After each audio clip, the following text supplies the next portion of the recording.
नमस्कार दोस्तों, नमस्ते के वाई पी यूट्यूब चैनल में आपका स्वागत है। और आज की वीडियो में हम आप लोग को बताने जा रहे हैं कि अगर आप बाबा साहब भीमराव अम्बेडकर बिहार यूनिवर्सिटी से ग्रेजुएशन पास हो चुके हैं और आप अभी तक माइग्रेशन सर्टिफिकेट नहीं ला पाए हैं तो कैसे उसको आप प्राप्त कर पाएंगे, कैसे उसको लाने के लिए कैसे ऑनलाइन करेंगे, कैसे चालान कटाएंगे। वैसे में आपको हम बता दें कि आप माइग्रेशन सर्टिफिकेट हो, चाहे प्रोविजनल सर्टिफिकेट हो, चाहे डिग्री सर्टिफिकेट हो, ये जो है आपके परीक्षा पास होने के बाद, आपके मार्कशीट मिल जाने के बाद 1-1.5 साल के बाद ये जारी होता है। तो उसके लिए आपको ऑनलाइन करना पड़ता है और ऑनलाइन करके चालान कटवाना पड़ता है। उसके बाद ये सारे डॉक्यूमेंट्स आपको यूनिवर्सिटी से मिलता है। तो इसके लिए कैसे चालान कटवाएंगे, कैसे काटेंगे खुद से, इसके बारे में बताने वाले हैं। तो बने रहिए इस वीडियो में। चलते हैं वीडियो की अगली कड़ी में और पूरे डिटेल्स में आपको जानकारी देते हैं।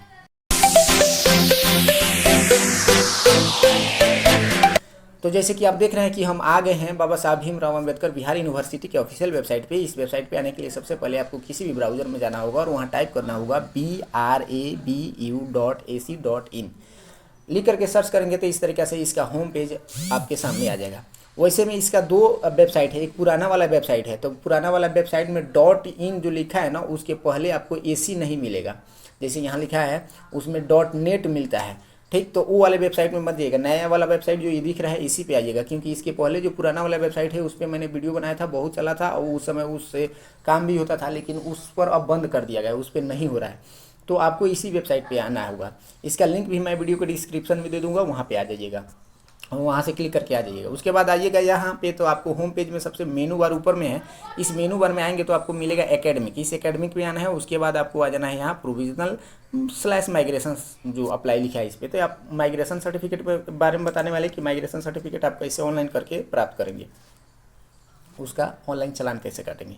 तो जैसे आप देख रहे हैं कि सबसे पहले यहाँ आ गया है सर्टिफिकेट के लिए। तो यहाँ सबसे पहले आपको रजिस्ट्रेशन नंबर देना है। रजिस्ट्रेशन नंबर मतलब पंजीयन संख्या का जो होता है, पंजीयन संख्या, उसको दे देना है। उसके बाद यहाँ पे अपना रोल नंबर देना है, ग्रेजुएट वाला। उसके बाद यहाँ पे आपको अपना सेशन लिखना है। तो मान लीजिए अभी जो सेशन चल रहा है, 4 साल का कोर्स चल रहा है ग्रेजुएट का, इसके पहले 3 साल का कोर्स चलता था। तो आपका 3 साल वाला होगा तो 3 साल वाला ही लिखिएगा। जैसे मेरा था 2014 से 2017, तो हम 2014 डॉट दे के उसके बाद 2017 लिखेंगे। लेकिन आपका अगर 4 साल वाला होगा तो इस तरीके से 4 साल वाला फॉर्मेट लिखिएगा, ठीक। उसके बाद यहाँ पे आपको कौन सा कोर्स कर रहे हैं, आर्ट्स, कॉमर्स, इस तरीके से जो भी है, साइंस है, चाहे अदर जो BBC है, इस तरीके से जो भी है, B.Ed है, जो भी है, इस तरीके से लिख दीजिएगा। तो आर्ट्स, कॉमर्स, साइंस जो भी है, इन्हीं तीनों में से कोई होगा तो आप यहाँ लिख दीजिएगा। उसके बाद से यहाँ से अपना कॉलेज सेलेक्ट कर लीजिएगा। जैसे मेरा कॉलेज है MJK कॉलेज, तो मैंने MJK कॉलेज सेलेक्ट कर लिया। आप यहाँ पे अब ऑनर्स पेपर लिख देंगे। जैसे मेरा हिस्ट्री है तो हम यहाँ हिस्ट्री ऑनर्स लिख देंगे, ठीक। आपका अगर हिंदी है जो भी है वो उसको यहाँ लिख दीजिएगा। उसके बाद यहाँ पे अपना नाम लिख दीजिएगा। उसके बाद यहाँ पे अपना मोबाइल नंबर लिख दीजिएगा। उसके बाद यहाँ पे अपना ईमेल आईडी लिखिएगा और यहाँ से अपना जेंडर सेलेक्ट कर लीजिएगा। उसके बाद यहाँ पे आपको जनवरी 2 जो 2023 एग्जाम्पल में दे रहा है, ये एग्जामिनेशन हेल्ड इन बोल रहा है। मतलब जो आपका पार्ट 3 का एग्ज़ाम हुआ था वो लास्ट में कब हुआ था।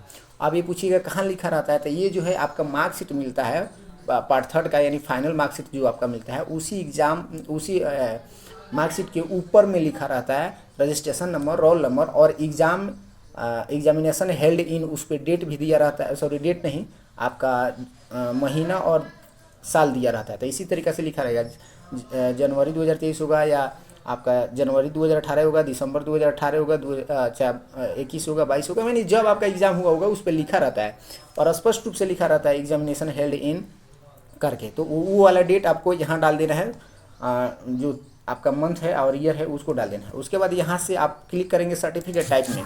तो आप माइग्रेशन सर्टिफिकेट में देखिए कई तरीके से मंगा सकते हैं। यहाँ पे दिया है migration certificate English, migration certificate Hindi. तो अगर आप माइग्रेशन सर्टिफिकेट मंगाना चाहते हैं हिंदी में, जो पूरा कंटेंट हिंदी में लिखा रहेगा तो हिंदी में आएगा, इसको सेलेक्ट करना होगा। और इंग्लिश में मंगाना चाहते हैं तो इसको सेलेक्ट करना होगा, आपका इंग्लिश वाला आएगा। उसके बाद आप यहाँ देख रहे हैं कि माइग्रेशन सर्टिफिकेट डुप्लीकेट इंग्लिश और माइग्रेशन सर्टिफिकेट डुप्लीकेट हिंदी। तो एक कब और किस परिस्थिति में मंगाया जाता है, जब मान लीजिए आपने ओरिजिनल डॉक्यूमेंट्स जो था माइग्रेशन सर्टिफिकेट का निकाल लिया है और निकालने के बाद क्या हुआ कि वो खो गया या भुला गया, उसके बाद आपको डुप्लीकेट के लिए अप्लाई करना पड़ता है। तब आप यहाँ डुप्लीकेट वाला सेलेक्ट करके आप उसको निकाल सकते हैं। और इस तरीके से निकालने के लिए आपको यहाँ से सेलेक्ट करना होगा। तो हमको क्या करना है, हमको माइग्रेशन सर्टिफिकेट ओरिजिनल अगर लेना है, इंग्लिश में लेना है, तो इसको सेलेक्ट कर लेंगे। सेलेक्ट करने के बाद यहाँ कैप्चा कोड डाल देंगे। उसके बाद आपको सबमिट पे क्लिक करना होगा। सबमिट पे जैसे ही क्लिक करेंगे तो आपके सामने पेमेंट वाला ऑप्शन आएगा और यहाँ पे आपका रजिस्ट्रेशन नंबर, रोल नंबर, आपका डॉक्यूमेंट, रिक्वेस्ट आईडी और अमाउंट दिखाएगा। तो देखिए आप देख रहे हैं 200 रुपये का अमाउंट लगेगा। उसके बाद आपको यहाँ पे नाउ पे क्लिक करना होगा। पे नाउ पे जैसे ही आप क्लिक करेंगे तो आपके सामने इस तरीक़ा से पेमेंट वाला ऑप्शन ओपन हो जाएगा। तो आप कार्ड से या पे थ्रू यूपीआई के माध्यम से या पे थ्रू क्यूआर कोड के माध्यम से या नेट बैंकिंग के माध्यम से कर सकते हैं। जैसे मान लीजिए हम क्यूआर कोड के माध्यम से करेंगे तो देखिए 201 रुपया लगेगा, यानी 1 रुपया एक्स्ट्रा लगेगा। इस तरीक़ा से आप अब यहाँ से क्यूआर कोड के माध्यम से अपना पेमेंट कर सकते हैं। पेमेंट करने के बाद आपका जो चालान देगा उस चालान को प्रिंट आउट कर लेना है। प्रिंट आउट करके उसके बाद इसके साथ आपको मार्कशीट का जो फाइनल मार्कशीट होता है उसका फ़ोटोकॉपी, पंजीयन का फ़ोटोकॉपी, आपका आधार कार्ड और इस स्लिप लगा करके लेके जाना होगा आपको यूनिवर्सिटी में ले करके जमा करना होगा। और जमा करिएगा वहाँ तो आपको वहाँ से एक स्लिप मिलेगा, एक रिसीविंग मिलेगा। वो रिसीविंग लेकर के अपने घर आइएगा। उसके बाद आपको वहाँ से सर्टिफिकेट आपके कॉलेज से मिल जाएगा। 21 या 1 महीने के अंदर में ये मिल जाता है। तो और तत्काल में लेना होता है तो उन लोग से बात करके ज़रूरी जो होता है वो बातें बताएंगे कि किस चीज़ में देना है, तो वहाँ से 2-4 दिन के अंदर भी मिल जाता है। तो इस तरीक़ा से आप अपना जो माइग्रेशन सर्टिफिकेट है प्राप्त कर सकते हैं। तो आशा है कि इस वीडियो के माध्यम से आप समझ गए होंगे कि कैसे आप अपने घर बैठे ही आप अपने माइग्रेशन सर्टिफिकेट का ऑनलाइन चालान काट सकते हैं और चालान काटने के बाद अपना माइग्रेशन सर्टिफिकेट प्राप्त कर सकते हैं। तो आज की वीडियो में बस इतना ही। फिर मिलते हैं अगली वीडियो में नई जानकारी के साथ। तब तक के लिए बहुत बहुत धन्यवाद। अगर आप मेरे यूट्यूब चैनल पर नए हैं तो चैनल को सब्सक्राइब कर लें और बगल में दिए हुए बेल आइकन को दबा लें।